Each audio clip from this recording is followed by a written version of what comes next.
سرکار مدینہ سے نسبت ہو تو ایسی ہو،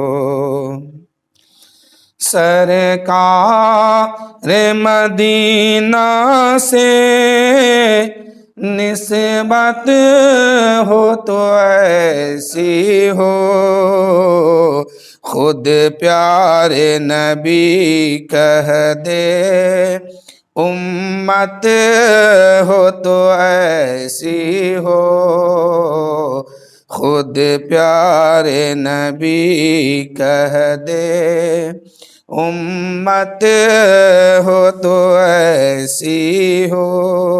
اور اگلا شعر دیکھیے،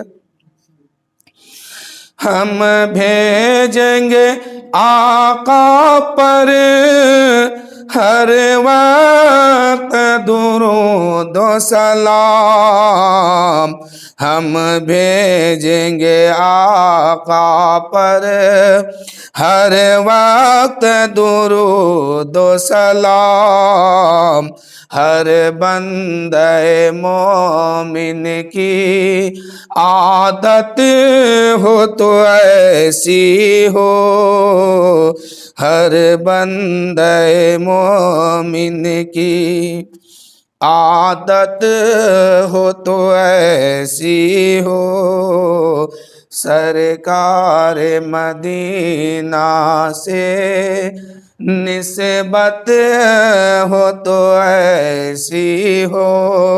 اور آگے دیکھیے، جان اپنی بلال نے دی چاہت میں محمد کی، جان اپنی بلال نے دی چاہت میں محمد کی، بس شافع محشر سے چاہت ہو تو ایسی ہو، بس شافع محشر کی چاہت ہو تو ایسی ہو، سرکار مدینہ سے نسبت ہو تو ایسی ہو، حافظ تیرے سینے میں، حافظ تیرے سینے میں وہ دولت قرآن ہے، ہر ایک مسلمان کی دولت ہو تو ایسی ہو، سرکار مدینہ سے نسبت ہو تو ایسی ہو۔ اور اس کلام کا آخری شعر ہے، احمد کے نواسے نے سر حق پہ کٹا ڈالا، احمد کے نواسے نے سر حق پہ کٹا ڈالا، احمد کے نواسے نے سر حق پہ کٹا ڈالا، ہر صاحب ایمان کی ہمت ہو تو ایسی ہو، سرکار مدینہ سے نسبت ہو تو ایسی ہو، خود پیارے نبی کہہ دے امت ہو تو ایسی ہو۔ درود شریف پڑھیے، اللہم صلی علی سیدنا شفیعنا حبیبنا مولانا محمد معدن الجود والکرم بارک وسلم، صلو علیہ الصلاۃ والسلام علیک یا رسول اللہ صلی اللہ علیہ وسلم۔ اللہ تعالیٰ قرآن مقدس میں ارشاد فرمایا، کل نفس ذائقۃ الموت، ہر نفس کو، ہر جاندار چیز کو موت کا ذائقہ چکھنا ہے۔ اب انسان موت سے ڈرتا ہے۔ حضرت امام غزالی فرماتے ہیں کہ انسان جو موت سے ڈرتا ہے اس کی 3 وجوہات ہے۔ اس کی 3 وجوہات ہے، 3 بات سے انسان موت سے ڈرتا ہے۔ امام غزالی کہتے ہیں کہ پہلی بات تو یہ کہ انسان جب ڈرتا ہے تو اس خیال سے ڈرتا ہے کہ وہ پڑھتا ہے، لکھتا ہے، کاروبار سنبھالتا ہے، کوئی کام بھی کرتا ہے تو وہ یہ سوچتا ہے کہ اگر ہم مر جائیں گے تو یہ سب ختم ہو جائے گا۔ دوسری وجہ یہ ہے کہ انسان دنیا میں آیا، اس کے ماں ہے، باپ ہے، اور زندگی آگے بڑھی تو شادی کیے، بیوی ہے، بچے ہیں، گھر والے ہیں، خاندان کے لوگ ہیں۔ وہ یہ سوچتے ہیں کہ اگر ہم مر جائیں گے تو پھر ان لوگوں کا کیا ہوگا، ان لوگوں کا ٹھکانہ کہاں ہوگا، کیا ہوگا، کون دیکھ بھال کرے گا۔ اور تیسری وجوہات یہ بتائے انہوں نے، امام غزالی نے، کہ انسان موت سے ڈرتا ہے اس لیے کہ ہم مر جائیں گے، قبر میں پہنچیں گے، منکر نکیر آئے گا، منکر نکیر کا سامنا کرنا ہوگا اور قبر کی منزل کو پار کرنا ہوگا، قبر میں حساب ہوگا، اس کے بعد میدان محشر میں پہنچیں گے، رب کی بارگاہ میں کھڑے ہو کر کے حساب دینا ہوگا، پھر آخری ٹھکانہ جنت ہے یا دوزخ ہے۔ امام غزالی کہتے ہیں کہ 2 وجہ سے انسان جو ڈرتا ہے یہ بالکل فضول ہے۔ انسان یہ اگر سوچ کے موت سے ڈرتا ہے کہ ہم مر جائیں گے، ہمارے کاروبار ختم ہو جائیں گے، ہم نے جو پڑھا ہے ساری ڈگری ختم ہو جائے گی، تو یہ فضول ہے۔ اور دوسری بات انہوں نے یہ کہا کہ اگر انسان اس خیال سے ڈرتا ہے کہ ہم مر جائیں گے تو ہمارے بچے کا دیکھ بھال کیا کون کرے گا، یہ بھی فضول ہے۔ ہاں، انسان اگر موت سے اس لیے ڈرتا ہے کہ ہم مر جائیں گے، قبر میں جائیں گے، منکر نکیر آئے گا، سوال کرے گا، ان کے سوال کا جواب دینا ہوگا، تو یہ پھر اس کے لیے ڈرنا بالکل معقول ہے۔ خدا کے سامنے جائیں گے، خدا کی بارگاہ میں پہنچیں گے، روز قیامت ہوگا، انسان نفسی نفسی کے عالم میں ہوں گے، کوئی کسی کا پرسان حال نہ ہوگا، وہ ایسے عالم میں اللہ کی بارگاہ میں کھڑے ہو کر کے زندگی بھر کا حساب دینا ہوگا۔ اگر اس خیال سے انسان ڈرتا ہے تو پھر یہ ڈرنا اس کے لیے بالکل معقول ہے۔ امام غزالی کہتے ہیں کہ انسان کا 3 دوست ہے۔ نقل کرتے ہیں روایت امام غزالی کہ انسان کا 3 دوست ہے، 3 بھائی ہے۔ انسان ایسے آدمی سے دوستی کرتا ہے کہ ایک دوست اس کا کہتا ہے کہ جب تک تو زندہ رہے گا میں تمہارا ساتھ دوں گا، سانس ختم ہوگی، سانس رکے گی، میں تیرا ساتھ دینا چھوڑ دوں گا۔ یا پھر دوسرے ساتھی یہ کہتا ہے کہ جب تک تو قبر میں نہیں جائے گا تب تک میں تیرا ساتھ دوں گا، قبر کی دنیا میں پہنچے گا میں تیرا ساتھ دینا بند کر دوں گا۔ تیسرا ساتھی کہتا ہے کہ میں تیرا ہمیشہ ساتھ دوں گا۔ اب حدیث کا مفہوم سنیے، امام میرے آقا صلی اللہ علیہ وسلم ارشاد فرماتے ہیں کہ اسی طرح سے انسان کا 3 بھائی ہے دنیا میں۔ ایک تو وہ ہے جو کہتا ہے کہ اے میرے بھائی جب تک تو زندہ رہے گا، جب تک تو حیات سے رہے گا، سانس تیری باقی رہے گی تب تک میں تیرا ساتھ دوں گا، سانس رکے گی میں تیرا ساتھ دینا بند کر دوں گا۔ دوسرا بھائی کہتا ہے کہ اے میرے دوست جب تک تو دنیا میں رہے گا میں تیرا ساتھ دوں گا، قبر کی دنیا میں پہنچے گا میں تیرا ساتھ دینا بند کر دوں گا۔ تیسرے بھائی کہتے ہیں کہ اے میرے بھائی جب تک تو دنیا میں ہے، مصیبت میں ہے تو بھی میں تیرا ساتھ دوں گا، اور پریشانی میں ہے یا خوش ہے تو بھی میں تیرا ساتھ دوں گا، اور مر جائے گا قبر کی دنیا میں پہنچے گا وہاں بھی میں تیرا ساتھ دوں گا، حشر میں پہنچے گا وہاں بھی میں تیرا ساتھ دوں گا، اور جنت میں پہنچے گا وہاں بھی تیرا ساتھ دوں گا، دوزخ میں جائے گا وہاں بھی تیرا ساتھ دوں گا۔ میرے آقا صلی اللہ علیہ وسلم فرماتے ہیں یہ 3 طرح کے ساتھی انسان کے ساتھ ہے۔ وہ 3 طرح میں سے نمبر 1 میں کون ہے؟ اس کی دولت ہے، اس کی دولت اس کے جائیداد ہے۔ اس کی دولت کہتی ہے کہ اے شخص جب تک تو زندہ رہے گا، سانس تیرے اندر موجود رہے گی، سانس چلے گی میں تیرا ساتھ دوں گا، اور سانس رکے گی ساتھ دینا بند کر دوں گا۔ اسی طرح انسان جب تک دنیا میں رہتا ہے، انسان حیات سے ہے تو اس کی دولت اس کا کام آتا ہے۔ پھر سانس رکی، دولت ختم ہو گئی، اب دولت کہتی ہے کہ میں تیرا ساتھ دینے والا نہیں ہوں، یعنی انسان سب کچھ چھوڑ کر کے اب جا رہا ہے۔ اب دوسرا بھائی کہتا ہے کہ میرے بھائی تو قبر کی دنیا تک جائے گا اور قبر کی دنیا میں جا کے تو سو جائے گا، وہاں سے ہم ساتھ دینا تیرا بند کر دیں گے۔ اب وہ اس کی دولت کا، اس کا خاندان کے لوگ کہتے ہیں، یعنی دوسرے نمبر کے ساتھی کون ہے؟ اس کے خاندان کے لوگ، اس کے رشتہ دار، اس کے خاندان میں جو بھائی ہیں، بیٹے ہیں اور ماں باپ ہیں، جو بھی ہیں، وہ کہتے ہیں کہ جب تک تو قبر کی دنیا میں نہیں پہنچا ہے تب تک میں تیرا ساتھ دوں گا، قبر کی دنیا میں پہنچے گا میں تیرا ساتھ دینا بند کر دوں گا۔ اور یہی ہوتا بھی ہے میرے بھائی، میرے آقا نے فرمایا ہے کہ اس کے خاندان کے لوگ قبر تک ساتھ دیتے ہیں اور مردے کو قبر میں رکھ کر کے مٹی ڈالتے ہیں، وہاں سے واپس ہو جاتے ہیں، اب کہتے ہیں تیرا ساتھ دینا بند ہو گیا۔ یہ دوسرے نمبر کے ساتھی کون ہے؟ دوسرے نمبر کا بھائی کون ہے؟ اس کے خاندان کے لوگ، ان کے رشتہ دار، ان کے احباب و اجداد۔ اب تیسرے نمبر کے ساتھی ہے، وہ کہتا ہے کہ میں تیرا ساتھ جی رہا تھا دنیا میں تو بھی دوں گا، مر جائے گا قبر میں جائے گا وہاں بھی دوں گا، حشر کے میدان میں آئے گا وہاں بھی دوں گا، جنت میں جائے گا وہاں بھی ساتھ میں رہوں گا، دوزخ میں پہنچے گا وہاں بھی میں تیرے ساتھ رہوں گا۔ اب تیسرے نمبر کا بھائی کون ہے؟ تیسرے نمبر کا ساتھی کون ہے؟